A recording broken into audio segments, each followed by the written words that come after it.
Welcome to Kicking and Kosher. I'm your host Dill.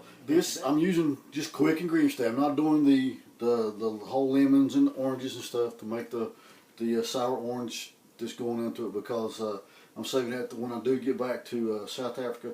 We'll really be doing this video and using the fresh ingredients and stuff with my wife, because she's, as y'all know, she's better keeping me straight and all this stuff.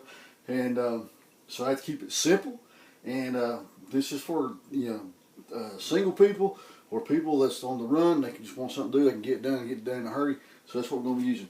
Now, first of all, let's talk about our dry ingredients. I got some dry ingredients in here, and what I got some kosher salt, and everything you're going to have to add to just depend on how big your roast is. Now, everything I've used has pretty much been on a teaspoon or a little over. Just depends on what kind of flavor that I'm looking for. So I got some kosher salt. I have two different types of paprika. I've got the regular paprika, then I have the smoked Spanish paprika. I have onion powder. I have garlic powder, oregano, black pepper, coriander, and some red crushed peppers. I also have some of this stuff called dry Mojo. It's good stuff. I've been hooked on it for years. And then I got, of course, some African peri-peri, which is some hot stuff. So I didn't use a whole lot because I want really hot, but just enough to let you know that the heat is there. And then, so that consists of all the dry ingredients. Now, as far as also got about 8 cloves of chopped garlic. Okay, and this is going to be coming in handy, and what we're going to be doing with the beef. Now, for my juice, like I said, I'm not using the fresh stuff. I'm using already prepared stuff. And what I did is I went and got 12 ounces of orange juice, and then you can get this right here. It's called the Mojito mixture. You can get it at any superstore or supermarket, and in the mixture section. And it's the Mojito, and it's made from real fruit, so it's got the lime stuff. So what I did was I put 12 ounces of orange juice, and then I put 12 ounces, then another 6 of the Mojito sauce for the lime, and I put it here. Now what I did is, because this was actually was filled it up pretty much to the top, so I wasn't able to mix my spices and stuff in with it, so I actually poured some back in here, and I'll be adding it later. So what I'm going to do first off is we'll go ahead and add the dry ingredients into the sauce, into our liquid, and we're going to mix it up. And like I said, now if you want some different type of ingredients, or you want a different type of flavor, then by all means switch it up. Like I said, what we do here, we're just showing the basics for the recipes and stuff, and it's your recipe. You can make it any flavor you want. Any flavor you want. Okay? Alright. Now this garlic that I chopped up is smelling delicious. And then I'll tell you what, if you never had, now I love the Cubano sandwiches when I used to eat pork until I found out I was allergic to pork. And that's when I started eating kosher, so now I have to switch stuff up. But some good, like I said, some great sandwiches. So I'm anxious to see what this is going to taste like with the beef. I've had it with the turkey. It's great, but now it's the beef time. So the orange mixture here. Now I'm going to add the garlic. What I'm going to do before I pour this on is I'm going to take a knife, and you want to do this with your roast. You want to cut holes. You're actually going to take some of that garlic and you're going to put it into. Okay. I'm just going to pour it on here. Yeah. Now what you want to do is time to get dirty. Okay, so you take it and you rub it. Like I said, all these holes that you cut in here, you're going to take a piece of garlic. And then what you want to do is when you get all that filled in, find all those holes, get them filled in, you're going to turn it over. You're going to do the same thing on the other side. Now what I'm going to do is just take this and put the garlic here on top. That way I can just rub it in. And punch a hole, put some garlic in it. One little spot right there. Okay. And we are done. Now, just going to take some of this and just press it in with this here. Now, what I'm going to do is I'll wrap it up. Actually, we'll go ahead and finish this off. Put it on the side here and just cover it up.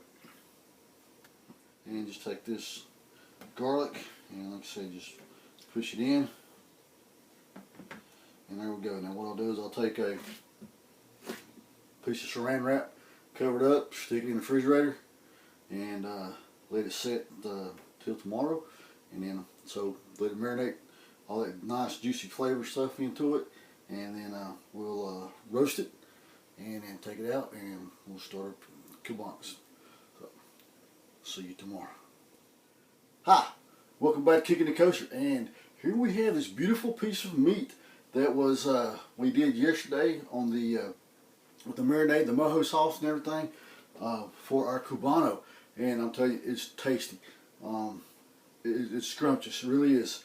And but we grilled it, and when I brought in it, I let it set for at least an hour. The minimum, the bare minimum that you want to let any type of meat before you start cutting into it, once you get it off the heat, it's at least 5 minutes. Because if you do it any quicker than that, then all that juice is going to come out onto your plate and everything, and it loses the moist and the tenderness in it. So if you let it set, the longer you let it set, the better it's going to be. So so this one's set for, we took it off the grill. It's set for about an hour and a half and was ready to cut. So now we got it, all my stuff is ready to make the sandwich. Okay, now I got my flat grill and I got my sandwich maker here.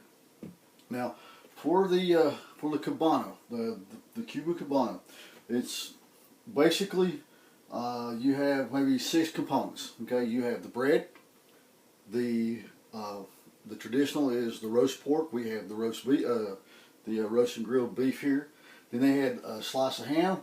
We have pastrami. That's what we're going to be using, pastrami.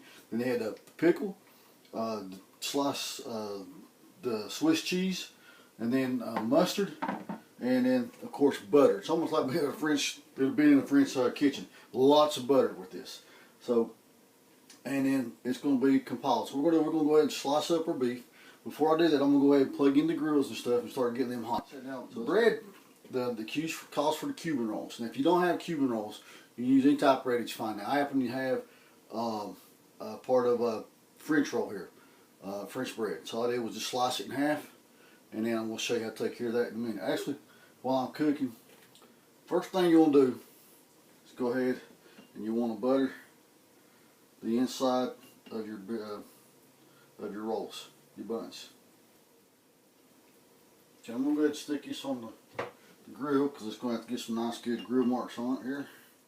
Okay. I'm going to stick those two right there and let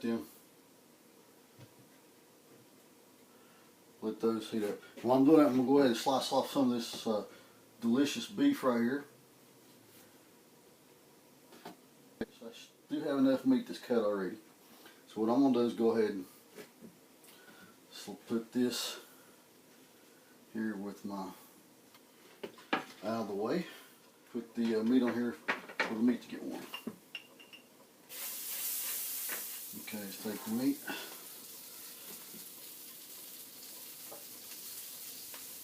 I mean the pastrami. And put it down as well. Okay. I'll just slowly make a piece. Now what may have to sometimes is go ahead and, yeah, so you can hear that sizzle on the bread. Oh yeah. Okay, let's go ahead and bring these off. Let's have a nice and get nice and brown. Yes, that's the good stuff. Okay. Oh yeah. Okay, now then on top we'll put our cheese.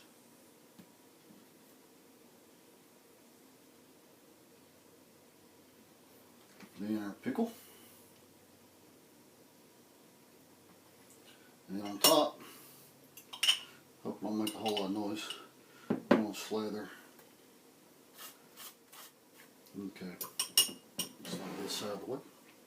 Now, And all you have to do is add this to your top here. Press down, and now you actually have a sandwich, but it's not done yet.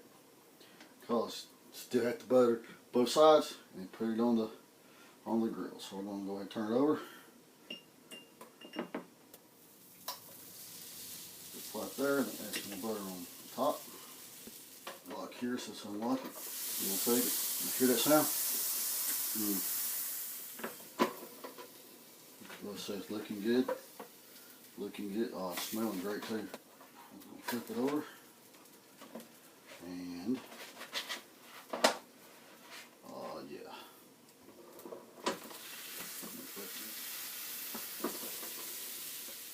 And the cheese is melting nice. Oh yeah. It's always cut at an angle. So let's go ahead and cut it at an angle here. And there we go, if I can pick it up. Woo. Okay, there you go. There's your one Cubana. One Cubana. This the equivalent to the American ham and cheese. That's a beef and cheese. So I got my napkin. Now it's time for a taste test.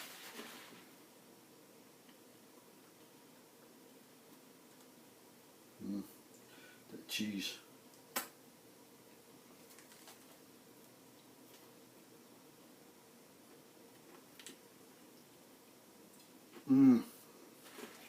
With that marinade, that Mojo marinade,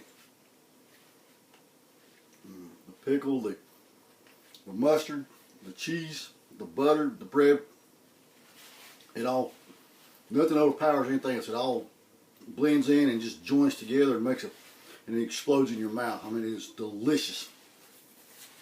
The flavors are tremendous.